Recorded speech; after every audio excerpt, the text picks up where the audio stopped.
The forbidden technique that awakens your soul's true memory for centuries. Whispers moved through the shadows of history, too soft for the loud world to hear, too bright for the eyes conditioned to darkness. It wasn't a myth, nor was it ever a fabrication of mystics with overactive imaginations. It was real. A technique so ancient, so potent, that it became dangerous not because it brought chaos, but because it brought liberation. Imagine this, buried beneath centuries of noise, behind rituals emptied of meaning and scriptures rearranged for control. There exists a key, not a key made of metal or shaped like anything you can hold, but a vibrational key of frequency. And that frequency doesn't open doors made by men.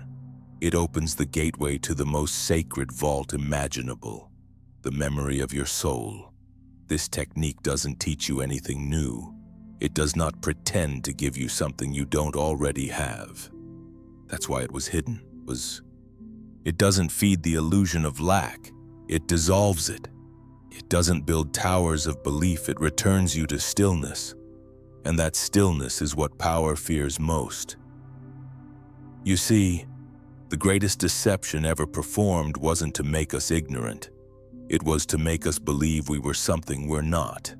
It wasn't to lock knowledge away, it was to bury memory beneath layers of false identity so thick. We began to mistake the mask for the face. But what if today you remembered? What if, instead of reaching for answers in books and doctrines and other people's voices, you turned inward and found a voice inside you that never left. That voice, ancient, unshaken, subtle, is still there. Covered, perhaps, dimmed, but never absent. And the technique you are about to remember, not learn, is the way back to it. Let's begin by lifting the first veil, the assumption that remembering is an intellectual act. It is not. Memory, the kind we're speaking of here, doesn't live in the brain. It lives in the vibration of your being. It pulses like a hidden rhythm underneath your skin, like a song that once played in the background of your soul's earliest dreams. And this song, it hasn't stopped. It's just been drowned out by the noise. To hear it again, we don't need to add anything new. We need to unadd. We need to subtract. Detach, remove, and in that sacred act of letting go, the technique begins. This is not a theory. It is not a metaphor.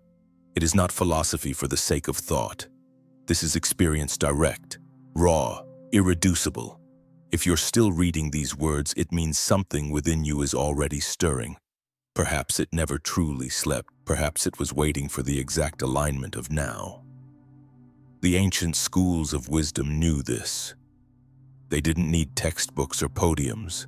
They used silence, ritual, breath, symbols, and they guided the few who were ready through the great undoing. In Egypt, initiates entered the house of life not to learn, but to forget what wasn't true. They were laid to rest not in death, but in initiation. And their consciousness, guided by a master, would travel through layers of reality until the soul remembered its origin. When they awoke, they had crossed a veil that could not be uncrossed. In Greece, Orphic initiates described the body not as a prison, but as a temporary forgetting. Through chants, breathwork, and trance, they created windows in the walls of form, glimpses of the divine they had always carried but rarely seen. In India, the rishis taught smarana, not studying the truth, but recalling it, not building the soul, but removing the dust that clouded it. Across these cultures, separated by oceans and eras, a singular thread shimmered beneath the surface. The soul already knows, and more radically, the soul cannot be taught. It can only be remembered, and that changes everything. What does it mean to live from remembrance rather than pursuit? What does it feel like to stop chasing and start resonating? It means silence begins to feel like home again. It means your mind no longer dominates your attention, but bows to your deeper knowing. It means you stop needing permission to be who you've always been. But here's the truth most won't tell you. Awakening isn't gentle. It breaks you open. It strips away. It places you face to face with every illusion you've clung to. Because the soul, your true self, is not polite. It is honest. And honesty is fire. That's why this technique was hidden. Not because it didn't work, but because it worked too well. Because the soul that remembers cannot be manipulated, cannot be frightened, cannot be governed by fear or seduced by false promises. A soul that remembers doesn't seek liberation, it is liberation. So what is this technique? Truly, it is not a single ritual, nor a series of intellectual steps. It is a way of aligning your breath, body, intention, and vibration until your original melody begins to play again. You are not learning notes, you are removing the static. You are not adding light, you are clearing away the dust on the window. In the sections ahead, we will walk this path together, gently, layer by layer. We'll begin with the deprogramming of the false self. Then, we will awaken the inner sense, the one not tied to emotion or logic, but to truth. And finally, we'll reach the sacred moment when you feel, not think. Your true name, a resonance so real it shatters doubt like glass. But for now, breathe. Let this be the first gesture of remembrance. Not a breath to survive, not a breath to escape, a breath to return. Before anything can be remembered, something must first be forgotten, and not just anything but the lie. For most of your life, you've worn masks without realizing, not because you're a fraud, but because the world taught you to be one. You were handed names, roles, beliefs, expectations, and they came not with questions, but with certainty. You didn't get to ask, is this truly me? You were told, this is who you are. Be it. And so you were. But beneath that performance, beneath the personality you call I, there has always been something watching. A stillness, a witness. It never shouted. It never competed. It simply waited. Because it knew that at some point, all masks begin to crack. That's where the first phase of the forbidden technique begins, the deprogramming of the false self. This phase is not glamorous. It's not mystical in appearance. It doesn't require exotic rituals or distant temples. It requires something far more difficult, radical honesty. You begin by observing, deeply, relentlessly. You watch your thoughts not to follow them, but to question them. Is this mine? Or was it installed? When you feel fear, you ask, whose fear is this? Where did I learn to tremble at that? When you speak, you pause. Do these words come from my essence? Or am I echoing someone else's script? You begin to peel back the layers, and layer by layer, you see that the identity you've protected, defended, and invested in for so long was never really you.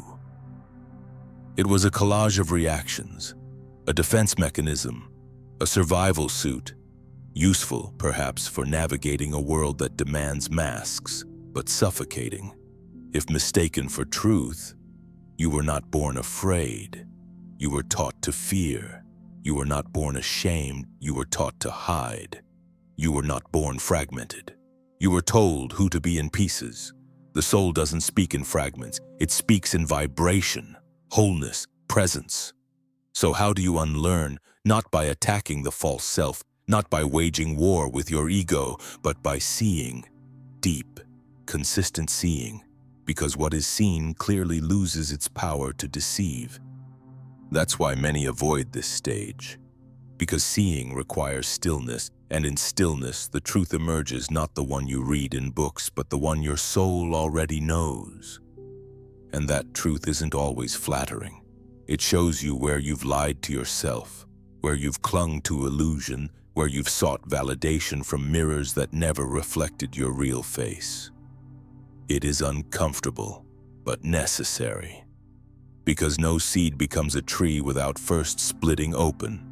No truth reveals itself while you're still attached to comfort. The false self doesn't die easily. It bargains. It adapts. It hides within spiritual language. It even pretends to seek awakening so long as it gets to stay in control.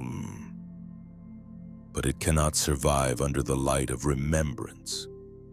This technique teaches you to sit with your discomfort, to feel it fully, not to analyze it away, because every uncomfortable emotion is a doorway not to something wrong, but to something buried. And when you open that door without judgment, what walks through is not darkness, it's your own lost light. To help in this process, you're not left empty-handed. You're given tools, not external, but internal. One such tool is the observer's gaze. This is the act of watching your mind, your emotions, your reflexes with a kind of sacred detachment. Not indifference, but clarity. You say to yourself, this thought is arising, this emotion is pulsing, but I am not it. I am the one seeing it, and slowly a gap opens between what arises and what you are. In that gap, power returns. Another tool is inquiry through stillness. When a belief appears, instead of reacting or debating, you meet it with silence and ask it to show you its roots. Not mentally, but vibrationally.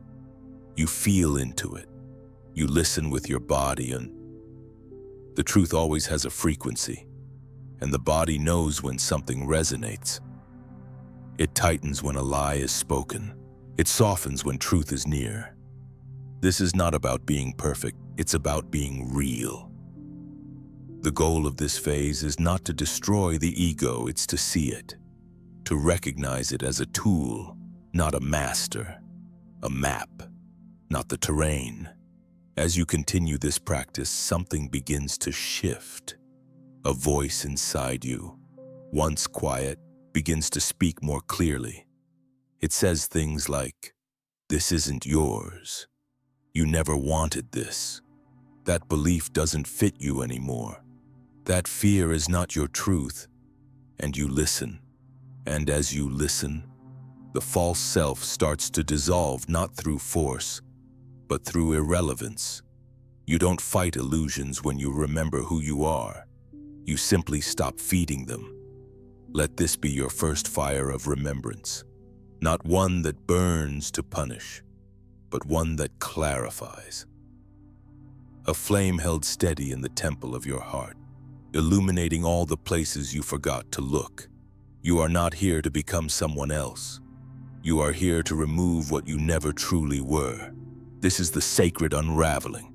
This is the beginning of remembrance. Once the veils of the false self begin to loosen, something stirs beneath them, not loud, not dramatic, but unmistakably real.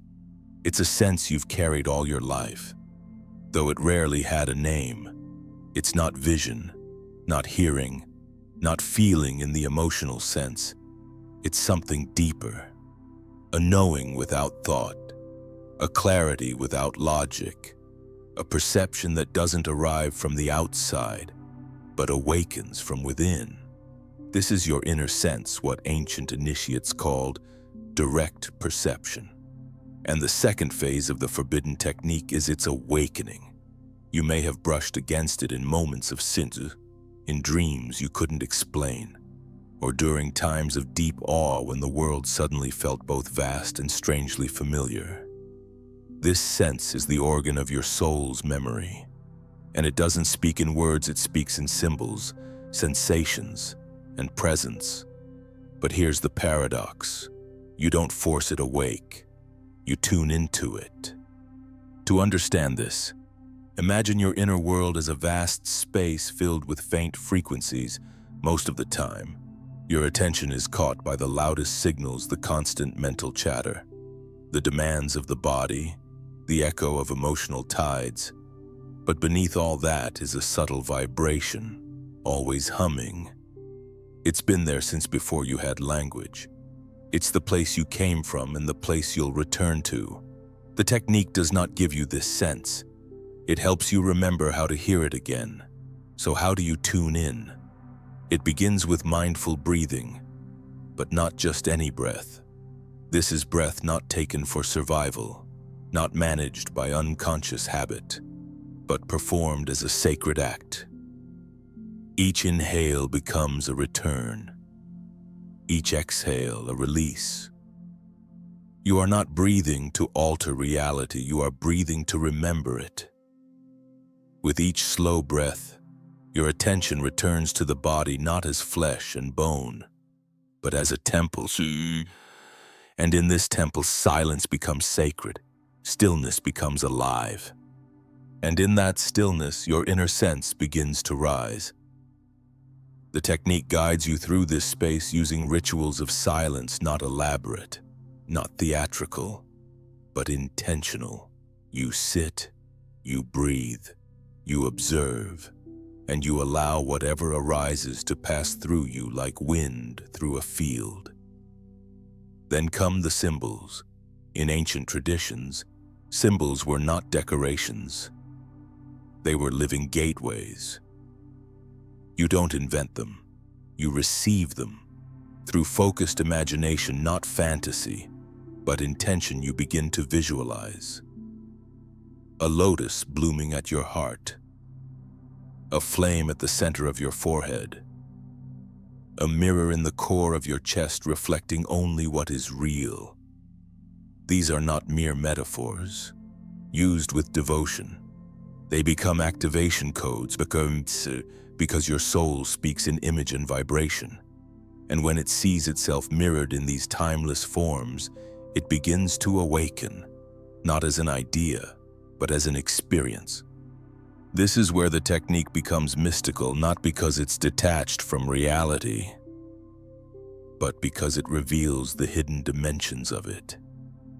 You begin to feel presences, not entities from outside, but lost parts of you, qualities you once had. Lifetimes ago that begin to emerge as familiarity. You recognize love not as a feeling, but as a state of being. You touch peace, not as a concept, but as a frequency in your spine.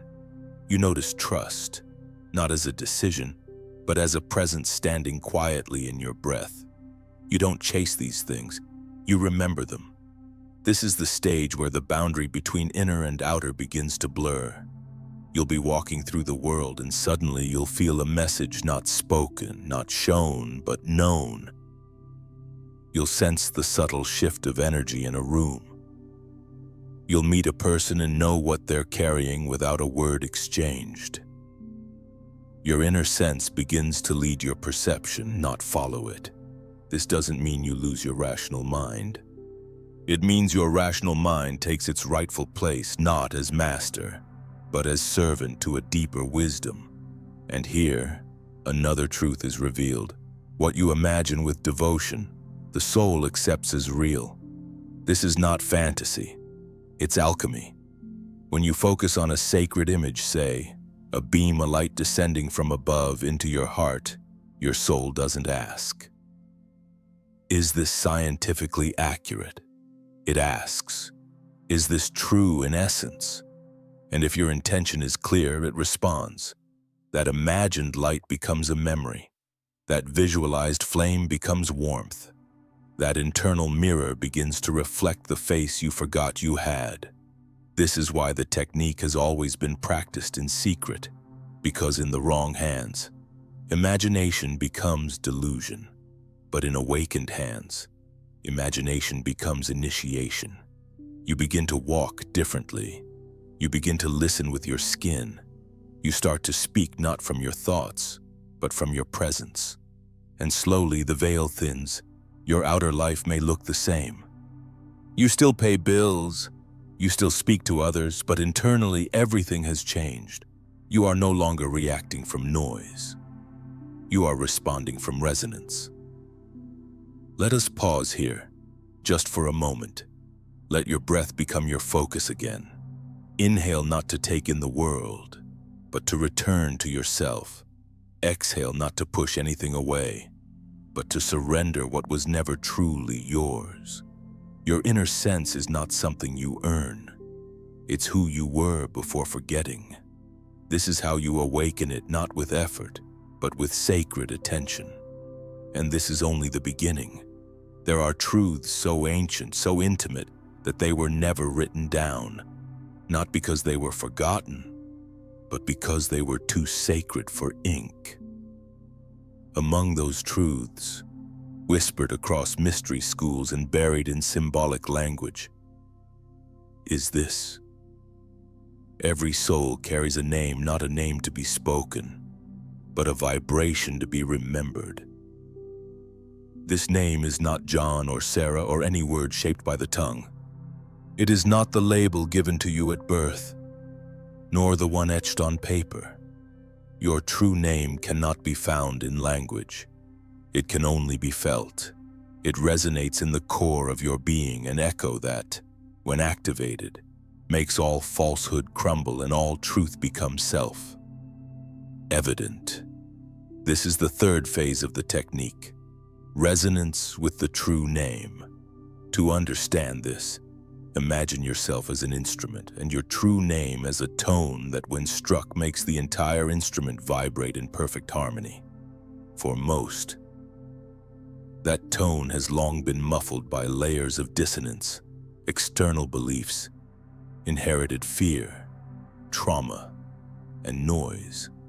But beneath the clutter, that vibration remains pure, untouched, waiting to be remembered not with the mind, but through alignment. How do you approach such resonance? Not by trying to figure it out.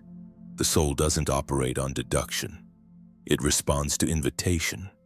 And this invitation begins with a sacred posture, not of the body to be, but of the self. You become quiet, not just in sound, but in identity. You surrender, not to weakness, but to clarity. You begin to live not as someone trying to become, but as someone listening to what already is. There are no mantras to chant that will reveal this name. No teacher can hand it to you. No book can define it. But when you align body, breath, energies, and consciousness in a state of inner stillness and devotion, something begins to stir. It is not dramatic. It is not loud. It's a recognition, a feeling of coming home, not to a place, but to yourself. And in that moment, however brief, you realize, I've always been this. I just forgot. The forbidden technique in this phase works like a tuner. It doesn't impose a new identity. It removes what doesn't belong. Thought patterns, fears, labels, wounds, they begin to fall away, not because you force them to leave, but because they no longer resonate. And what remains is you, the you that never needed fixing, only remembering. Some describe this moment as standing before a cosmic mirror that does not reflect your face, but your essence. Others feel it as a deep pulse in the center of their chest or a hum in their spine. There are no universal symptoms, only the same realization. This is me. I've always known this. I've always been this.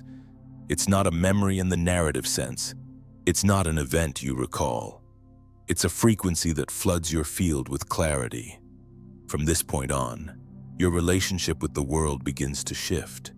Not because the world changes, but because you vibrate differently. You speak more softly, but with more power. You move more slowly, but with more certainty. You begin to see through layers of others, not with judgment, but with understanding. Their masks, their pain, their forgetting all become visible, not as something foreign, but as something you once carried. This is where compassion becomes natural. not as a virtue to be cultivated, but as a byproduct of remembrance. You see yourself in others, not their surface self, but their hidden light. The resonance with your true name is not an escape. It's not a trance. It's not spiritual entertainment. It's a shift in center. You no longer live from your wounds. You live from your origin. And yet this resonance must be cared for. It's not a one-time revelation. It's a flame. And like all sacred fires, it needs tending. The winds of habit, fear, distraction, they will try to put it out. That's why this technique, though ancient, is still alive. Because it teaches not just how to awaken the fire, but how to shelter it. You protect this resonance not by hiding it, but by honoring it in daily life. When you speak, speak from it. When you walk, walk with it. When you face hardship, face it through it. Even when you forget, and you will come back. Sit again. Breathe again. Remember again. Because this is not about being perfect, it's about being real. And nothing is more real than the moment you feel your true name ringing inside you, not like a word, but like a sunrise behind your ribs. And when that vibration is felt, it begins to guide your life in ways no plan or strategy ever could.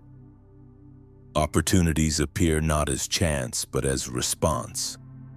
People arrive not as coincidence, but as mirrors. Life begins to echo you, not the false you, but the one that finally remembered its own sound. Let us pause once more, not to reflect, but to return. Close your eyes, if you wish. Place your attention on your breath, not to control it, but to accompany it. Inhale. And imagine that breath carrying you back to your true name. Exhale, and let it sweep away everything that does not belong. You don't need to know the name in words. You only need to feel when it calls you home. There is a moment, subtle yet undeniable, when remembrance becomes more than a glimpse. It becomes a home. Not a momentary spark, not a sacred coincidence, but a state of being. You no longer visit your soul like a distant temple, you begin to live from it. This is where the technique ceases to feel like a practice and starts to become life itself. And from this shift emerges a new way of being in the world. Not as someone trying to awaken, but as someone who has remembered and now walks differently.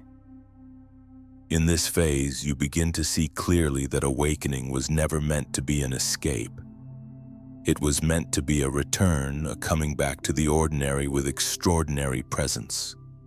You still live, you still breathe, eat, speak, move, meet people, but each of these acts becomes infused with depth, colored with awareness. Even the smallest gesture, a glance, a word, a breath carries the imprint of the sacred. This is the fourth movement of the forbidden technique, living in the state of remembrance. But what does that look like? It looks like silence becoming your favorite teacher, not silence as absence, but silence as a presence deeper than words. You begin to crave not distraction, but clarity, not stimulation, but stillness. And in that stillness, wisdom flows not as knowledge, but as recognition. You begin to notice time moving differently, not in clock hours, but in sensation. Moments stretch, contract, dissolve. You may find yourself staring at a tree or a cup of tea and feeling as if you're remembering a lifetime in that moment, because you are. The soul remembers through symbols, and life, when seen from remembrance, is nothing but a living tapestry of symbols. You don't need to leave your job or abandon your responsibilities. The soul doesn't demand you become a monk on a mountain. It asks only this: can you bring presence to what you are already doing? Can you carry the vibration of remembrance into the kitchen, the office, the street, the silence between words. Because once remembrance awakens, everything becomes a ritual. Walking becomes a pilgrimage. Eating becomes a communion. Speaking becomes a form of blessing or silence.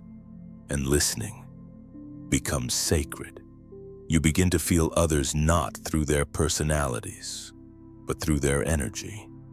Their vibration becomes more telling than their words.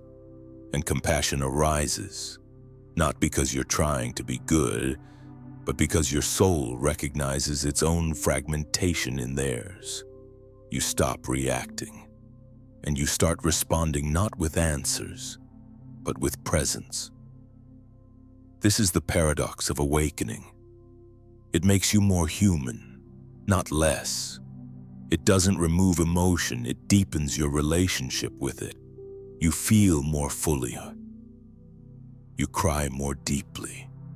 But you no longer identify with these waves. You become the ocean in which they rise and fall. In this state, relationships transform. You no longer enter them to fill a void, to complete a story, or to escape yourself. You meet others from your center. Not to take, but to share, not to fix, but to witness. And even conflict begins to feel different, not something to avoid, but a mirror that reveals where your vibration is still unclear. This phase is also where your sense of purpose begins to shift. You stop chasing meaning as something to find. Instead, meaning arises from how you do everything. It's not about a grand mission. It's about the depth with which you live this moment. And here is where many begin to feel a kind of grief. Because in living from remembrance, you start to lose interest in what once fascinated you. You detach not out of boredom, but because certain patterns simply no longer resonate. Old conversations become exhausting. Old roles begin to feel like costumes that no longer fit. The world continues its dance of noise. But you no longer feel pulled into every step. You're not better. You're simply elsewhere inward. You begin to observe your own mind like a landscape. Thoughts rise like weather. Emotions flow like rivers, but none of it defines you. You become the witness who knows the sky exists beyond the clouds. And yet, you remain in the world. You still laugh. You still bleed. But now there is a dimension of stillness beneath it all, a calm awareness that doesn't abandon you. Even in chaos. This is what makes the technique both sacred and dangerous, not because it harms, but because it changes everything. Once you've lived from remembrance, the old games of control, status, competition, and validation lose their grip. You no longer seek to be seen because you already see yourself. You stop chasing love because you've remembered that you are love. But here lies the sacred responsibility to sustain the fire, to not let it become a memory, to tend it daily, moment by moment, through attention. So how do you keep remembrance alive? You practice active silence a few minutes each day, where you return to your center, not to do, but to be. You make your actions ceremonial, not grand, but conscious. Washing a cup becomes a prayer. Touching a leaf becomes a meditation. You guard your attention not out of fear, but reverence. You choose what you expose your senses to, knowing that your vibration is your temple. You speak less but with more depth. Words become fewer, but they carry weight. You speak from truth, or not at all. And finally, you walk as if you already are who your soul remembers. Not pretending, not performing, but embodying, as if your very breath carries the memory of lifetimes, because it does. And if you fall because you will, you return, again and again, with grace, with forgiveness, with presence. This is not a path of perfection, it is a path of remembering. And remembrance, once lit, becomes the flame that walks with you everywhere, even in the dark. There is a moment, often quiet and unmarked, when a soul realizes it has crossed a threshold, not a line visible to the eye, but one felt in the very structure of being, a threshold where something ancient within you no longer asks, "Who am I?" Because it already knows. You do not arrive at this place through belief. You arrive by remembrance. The final phase of this journey, the sixth and most sacred, is not about reaching higher. It is about returning deeper. This is the invitation to return, not to your past, not to your old self, but to the eternal center that was always there, before the world named you. And here's the truth. You were never truly disconnected. You only closed your eyes to the thread. The thread was always there. Every silence you feared, every longing you couldn't explain, every dream that lingered like a scent from another life, they were all signs, echoes, whispers. They were the soul calling you back to where it never stopped singing. But here's where remembrance becomes more than a personal blessing. It becomes a responsibility, because a soul that has remembered cannot know what it has seen. And such a soul begins to transform the world not with preaching, not with force, but with presence. A single awakened soul in the middle of noise becomes a tuning fork. It doesn't argue, it resonates. It doesn't convince, it reminds. It doesn't dominate, it invites. That is what you now are. An invitation in human form. And this is what makes this technique not only powerful but feared, not by the light, but by the systems built on forgetting. Because when you remember, you cannot be bought. You cannot be manipulated. You stop participating in stories that no longer feel like truth. You stop identifying with the role. You begin to play the part with awareness, but your feet never leave the ground of your soul. And now, the question arises, how do I stay here? The answer is not complex. You stay through simplicity. You stay through ritual presence. You stay by remembering that everything, yes, everything can become a doorway, and if approached with attention, drinking water becomes sacred. Listening to a friend becomes ceremony. Placing your feet on the earth becomes remembrance. You no longer need to escape into far-off practices. The practice is you. The technique is no longer something you do, it is something you are becoming. But do not mistake this for a destination. The soul doesn't stop unfolding. Remembrance is not a peak. It is a rhythm, a lifelong dance between clarity and forgetting, rising and returning. And every return takes you deeper. So when the noise comes again, and it will breathe, when you feel distant from your center, pause. When you forget, smile gently at your forgetting, and choose again. This is the grace of the path. It is always waiting. It doesn't punish. It doesn't withdraw. It simply waits for your yes. And now, perhaps more than ever, the world needs your remembrance, not as a voice shouting, but as a presence radiating, as a light held calmly in dark rooms, as a vibration that reminds others of the stillness they forgot they had. You are not here to convince the world of truth. You are here to become it. So what now? You live. You carry your soul into each breath. You walk as one who has met themselves. You listen as one who no longer fears the silence. You love not to find completion, but because you've remembered you are love. And when others ask, what changed? You won't need to explain. They will feel it, because remembrance speaks louder than words. And this is the quiet revolution. One awakened soul at a time. One life lived from essence. One breath offered in presence. You've reached the end of the path, only to find it was never a path at all. It was a circle, a spiral, a homecoming. So now, the final instruction. Return. Return not because you're broken, but because you're whole.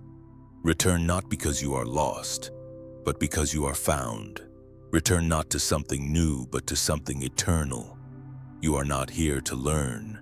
You are here to remember, and that remembering has already begun. You didn't find this message by accident. If something inside you stirred, if even for a moment you've already begun to remember, in a world that thrives on distraction, your quiet awareness is an act of rebellion. The most powerful revolution is not loud, it is the awakening of a single soul that can no longer be controlled. Now is the time. Return to your center. Let go of what was never truly yours. Live, speak, and walk from the vibration of who you really are. Don't wait for permission. Don't wait for certainty. The spark is already in you, ignite it. If this resonated with you, subscribe to this channel and share it with those who are ready to remember. Together, not through force, but through presence, we awaken the world one soul at a time. This isn't the end. It's your beginning.